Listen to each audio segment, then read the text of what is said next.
बिल्कुल, तो लेकिन सर एक चीज़ और मैं भी ऐड करना चाहूँगी सर, ये भी कहा जा रहा है कि केपीके में जो है जैश ए मोहम्मद के लोग दोबारा एक्टिव देखे गए हैं और कई ग्रुप वहाँ पर इनके जो हैं दोबारा से अपनी कार्रवाइयाँ करने की तरफ लगता है जा रहे हैं, और कहा यही जा रहा है कि अमेरिका ऐसा करवाना चाहता है, क्योंकि अमेरिका खुश नहीं है कि इंडिया जिस तरह से प्रोग्रेस कर रहा है, और उन्होंने जैसे रशिया से ऑयल लिया है, या वो अपनी रुपीस को, इंडियन रुपीस को जो है 20 कंट्रीज तक ले गए हैं, ये चीज़ भी अमेरिका को सूट नहीं करती। तो ये स्टैब्लिशमेंट टू स्टैब्लिशमेंट, यानी American establishment to Pakistan establishment, इस तरह की बात हुई है, और अब इन लोगों को एक्टिव करके कश्मीर में भी कोई कार्रवाई हो सकती है, और आसाम और साथ ही खालिस्तान के लोगों को भी जो है सामने लाया जा सकता है। तो आपको लगता है कि इस तरह की टेंशन फिर एक बार पाकिस्तान अपने सर लेगा?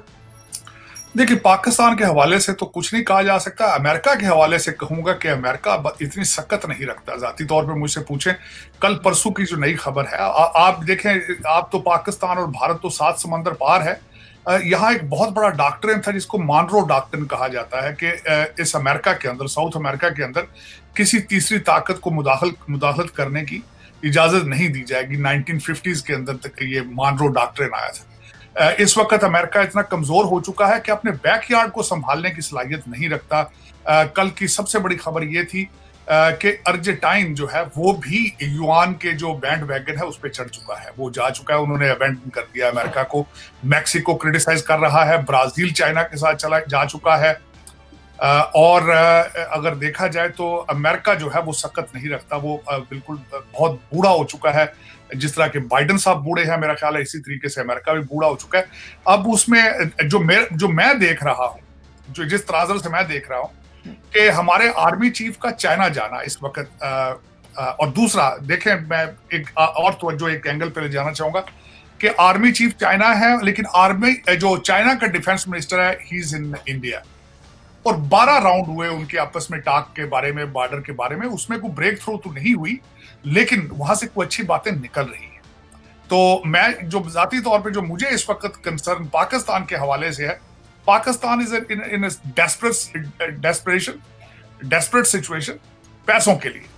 और ये जो पैसों के लिए डेस्परेशन आज की नहीं है, ये 1947 जब से बने हैं उसी दिन की डेस्परेशन है। उसी दिन से मांगने का जो है वो इनका प्रोग्राम, उसी दिन से ये सारा एजेंडा, इन्होंने वेस्ट को ब्लैकमेल तभी करने की कोशिश की थी कि डेमोक्रेसी हमारे इस्लामिक वैल्यूज के साथ मिलती है, हमें पैसे दो, हम सोशलिज्म को रोकना चाहते हैं। आज भी वहीं खड़े हैं। लेकिन इस वक्त अब जो मैं जो बात कर रहा हूं, मैंने आपके सेगमेंट में ही कहा था कि क्या ही अच्छा होता कि हमारा जो एस्टेब्लिशमेंट या हमारी पॉलिटिकल क्यादत जो है, ये जो जम्मू के अंदर हादसा हुआ है उसको अपॉर्चुनिटी लेते और अपने आप को क्लैरिफाई करते। रिलेशनशिप बेहतर करने की एक विंडो मौजूद थी, लेकिन उस विंडो को किस तरीके से इन्होंने फिर बंद कर दिया है। एक तो आईएसपीआर ने बड़े सख्त अल्फाज उसमें इस्तेमाल किए। पहले आर्मी चीफ बाजवा साहब की जो स्टेटमेंट थी कि हमारे टैंकों को जंग लग चुका है और हमारे पास डीजल नहीं है, एक तो उन्होंने वो उससे आगे जाके उन्होंने कह दो हम तो भी जंग उनके घर ले जाएंगे। फिर उसके बाद चाइना गए हैं, तो चाइना से जाके उन्होंने कोई इंडस्ट्री की हेल्प नहीं ले रहे। वहां से उन्होंने ये नहीं कहा कि आए जी इंडस्ट्री लगाएं, वहां पर वो टैंकों की, डिफेंस के हथियारों की बात की जा रही है, जिसमें मुझे उस पर भी अफसोस है कि आप तरक्की, मुआशी तरक्की आपको चाहिए, आपको तोप गोले नहीं चाहिए। और जो तोप गोलों के हालात ये हैं कि आज यूक्रेन से जो पाकिस्तान से नाकस असला वहां भेजा गया, उन्होंने शिकायत की है कि आपके गोले बारूद जो आपने भेजे बिल्कुल बेकार है, नाकारा है। यहां से डिनाई किया गया है उसको। ये आज की बीबीसी और डान की न्यूज है कि जो यूक्रेन इज कंप्लेनिंग अबाउट जो कुछ यहाँ से जो इन्होंने एक्सपायर पटाखे बेचे उनको, वो शिकायत कर रहे हैं। तो उस पर इन्होंने कहा नहीं जी हमने तो नहीं दिए।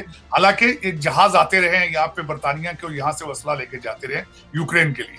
लेकिन मैं अगर जाती तौर पर पूछूं तो मैं पिछले 2-4 दिनों से कोई इतना खुश नहीं था कि बजाय, जब आपके हालात इतने ज्यादा खराब हैं, आपने अभी तक इंडस्ट्री पे तवज्जो नहीं दे रहे, एक्सपोर्ट पे तवज्जो नहीं दे रहे, आप अपने रीजन के अंदर हालात बेहतर करने की तरफ तवज्जो नहीं दे रहे, बजाय इसके कि आप फिर दोबारा खराबी की बातें कर रहे हैं। चाइना से भी गए हैं तो असला ले रहे हैं, यहां से भी आवाजें दे रहे हैं तो हम भी जंग की बातें, हम जंग कर लेंगे। जिस तरह आपने जैश ए मोहम्मद के बारे में कहा है कि उनको मेरे ख्याल में जाती तौर पर अगर पूछे तो अमेरिकन मेरे ख्याल में तो नहीं कि वो इतनी सलाहियत रखते हैं कि जैश ए मोहम्मद को एक्टिवेट वो कर सकें। और दूसरा, इस वक्त जिस तरीके से IMF आपको बार बार सनब कर रहा है, मेरे ख्याल में अब इस वक्त जो है आपके पास सिर्फ एक ही डायरेक्शन है, चाइना, वहां से पैसों की। और फिर एक और आपको उसमें खबर बताना चाहूंगा कि आर्मी चीफ का वहां जाना, फिर CPEC के बारे में बातें होना, वहां से ट्रेन का रूट लेकर जाना नीचे ग्वादर तक, उसकी बातें हो रही हैं। तो मेरे ख्याल में जो है वो पाकिस्तानी हमारी जो रूलिंग एलीट है वो उनको पता चल चुका है कि IMF is not working with us, हमारे पास अब चाइनीज युआन ही आएंगे और उनको हम डॉलर में कन्वर्ट करके दुबई और लंदन ले जाएंगे। तो ये प्लान मेरे ख्याल में इस वक्त जो है वो पकड़ा है इस्लामाबाद की हंडिया में। तो मेरे अंदाजे में अमेरिका जितना वीक हो चुका है, और दूसरा जितना असर रसूख इस वक्त वाशिंगटन DC में यहूदी लॉबी के बाद भारतीय लॉबी का है, मेरे ख्याल में अमेरिका इस तरह की गलती नहीं कर सकता, उनको नाराज नहीं कर सकता। इस वक्त प्रेसिडेंशियल कैंडिडेट हैं वो, इस वक्त वर्ल्ड बैंक के हेड हैं वो, उसके बाद कैमला हैरिस है यहाँ पे, उनके कांग्रेसमैन हैं, और दूसरा उनकी जो जितनी अपॉइंटमेंट यहाँ पे कॉर्पोरेट लेवल पे हैं, मेरे ख्याल में अमेरिका उनको बैक स्टैब नहीं कर सकता।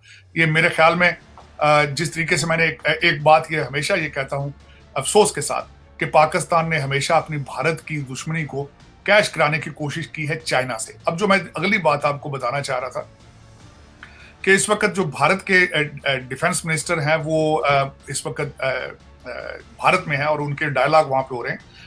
यहाँ पे वाशिंगटन DC में एक नई बात भी है, स्पेकुलेशंस हैं इसके बारे में, कयास राइयां की जा रही हैं कि अगर भारत और चाइना के रिलेशनशिप ठीक हो जाते हैं या उसमें बेहतरी आती है तो फिर हमारे रूलिंग एलीट के डॉलर और पाउंड कहां से आएंगे, फिर इनके बच्चों को लंदन और अमेरिका में कौन पालेगा, इनकी ट्यूशन फीसिंग, इनके लल्ले तलले, इनकी बेगमात के मेकअप के और भारी महंगे महंगे बैग और जूते कौन लेकर देगा। ये एक सवालिया निशान है। इस वक्त वाशिंगटन DC में स्पेकुलेशंस हो रही हैं और इसमें कोई बैद नहीं है। उसकी वजह यह है कि इस वक्त रेस जो चल रही है, 3 बड़ी पावर्स के अंदर चल रही है race to achieve a better positioning, to a leading role in the world. वो पहले नंबर पे चाइना है, दूसरे नंबर पर भारत है और तीसरे नंबर पर रशिया है। ये तीनों चाहते हैं कि जो वैक्यूम क्रिएट हुआ है अमेरिका के बैकफुट पे जाने पे, जो वैक्यूम क्रिएट जो बाइडेन ने किया है ऑन द इंटरनेशनल अरीना, उसको वैक्यूम को पहले नंबर पे चाइना बार बार, कल जिस तरह यूक्रेन के प्रेसिडेंट ज़ेलेंस्की ने घंटों बात की है मिस्टर प्रेसिडेंट शी के साथ, फिर उन्होंने अपना पीस प्लान उनको दिया है कि रशिया को कन्विंस किया जाए। फिर आपको मैं पहले भी बताना चाहूंगा, जब प्रेसिडेंट शी रशिया गए थे और उन्होंने वहां से यूक्रेन और रशिया प्लान की बात की थी, तो प्रेसिडेंट ज़ेलेंस्की जो है उन्होंने उसको वेलकम किया था। उन्होंने कहा था we are open to listen to hear the plan, the Chinese plan. और अगर इस तरह की वो स्टेटमेंट देते हैं तो ये भी अमेरिका की फॉरेन पॉलिसी के मुंह पे थप्पड़ है, क्योंकि इस वक्त सबसे ज्यादा डिफेंस का पैसा और जो कैश सारी दी जा रही है यूक्रेन को वो अमेरिका का है।